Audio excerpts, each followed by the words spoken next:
ये क्या कर रहा है रे यहाँ पर? 8-8 बजे तक सोता रहता है। ऐ क्या गंदा गंदा हरकत कर रहा था रे? शर्म नाम का चीजें नहीं है। बाप बगल में बैठा है, वहीं पर फालतू हरकत करते रहता है। शर्म तो आपको आना चाहिए। देख रहे हैं बगल में जवान बेटा सोया हुआ है और वहीं पे आके बैठ जाते हैं। कुछ मेरे बारे में सोचे रहते तो ये दिन देखना नहीं पड़ता। भाषण करते रहते हैं। हम भाषण करते रहते हैं। शादी का उम्र हो गया लेकिन फिर भी हमारे छाती पर बैठा है। हाँ तो करवाना दीजिए, हमरो मन करिए रहा है।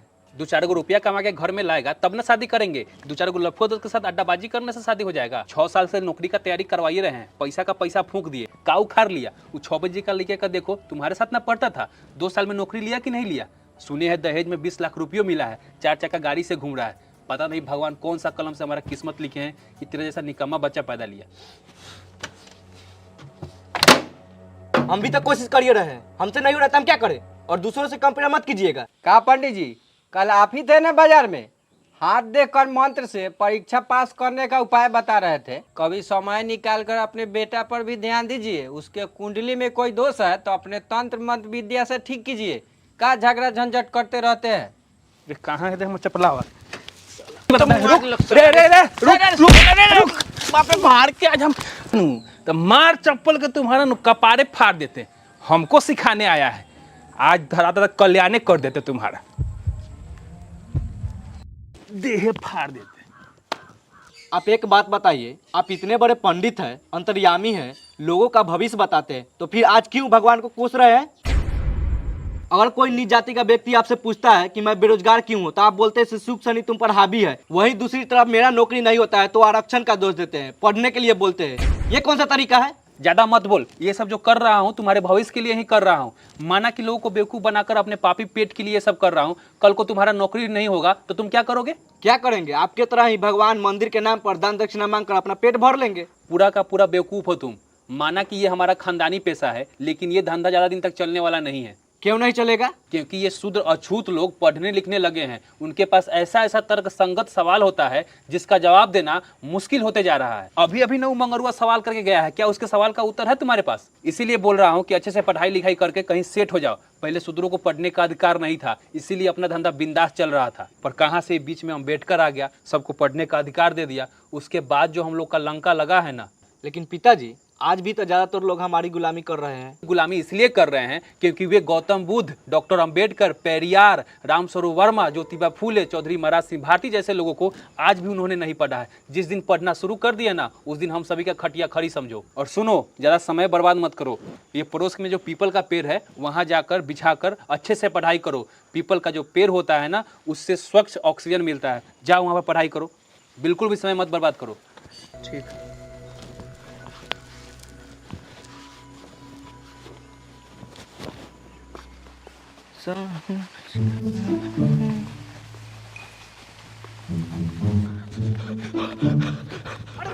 भागो भागो भागो, नहीं भागो भागो, नहीं भागो। अरे रुको रुको रुको रुको, क्या हुआ? भागो भागो भागो। अरे रुको पहले, तुम हुआ क्या बताओ? अरे भाई भागो भागो, वहाँ भूत है, भागो भागो भागो। भूत है? कहाँ भूत है? अरे वहीं पड़ोस वाले पीपल के पेड़ के पास। तुमको जाना है तो जहाँ हम जा रहे हैं।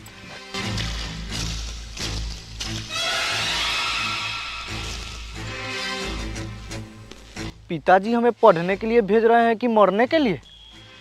उन्हीं से पूछते हैं।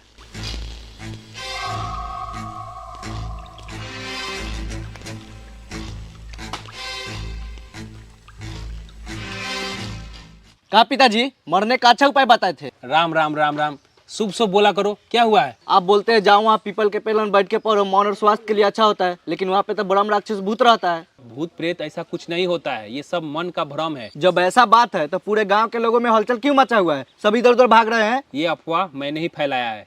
आपने फैलाया है? पर ऐसा क्यों? ये तो हमारी खानदानी परंपरा है, समाज में समस्या पैदा करना और उस समस्या का समाधान के लिए लोगों से भरपूर दान दक्षिणा और पैसा इकट्ठा करना। अब देखना, इस समस्या के समाधान के लिए अब हम पंडितों को बुलाया जाएगा। इस समस्या को बुरी आत्मा काली शक्ति का नाम देंगे और बुरी आत्मा काली शक्ति के नाम पर हम एक बड़ा महायज्ञ करवाएंगे और वहाँ पे लोगों से, उन्हीं गांव के लोगों से दान दक्षिणा लेकर अपना पॉकेट गर्म करेंगे। उस पीपल के वृक्ष को शापित बताएंगे ताकि यहाँ के कोई शूद्र और दलित उस पीपल के वृक्ष के पास न जा सके। पर पिताजी, वे लोग पीपल के पेड़ के पास जाकर ऐसा क्या कर लेंगे जो आप डर का माहौल बना रहे हैं? पीपल एकमात्र ऐसा वृक्ष है जो सबसे ज्यादा ऑक्सीजन देती है। पीपल के वृक्ष जड़ से लेकर तना तक उसकी सारी पत्तियां औषधि से भरा हुआ है। अच्छा, अगर कोई मर जाता है तो पीपल के वृक्ष पर घन टंगवाना, क्या ये भी हम लोगों का सोची समझी चाल है? सही पकड़े हो। पीपल का वृक्ष अपने आप में ऊर्जावान है, शीतलता होती है पीपल के वृक्ष के पास।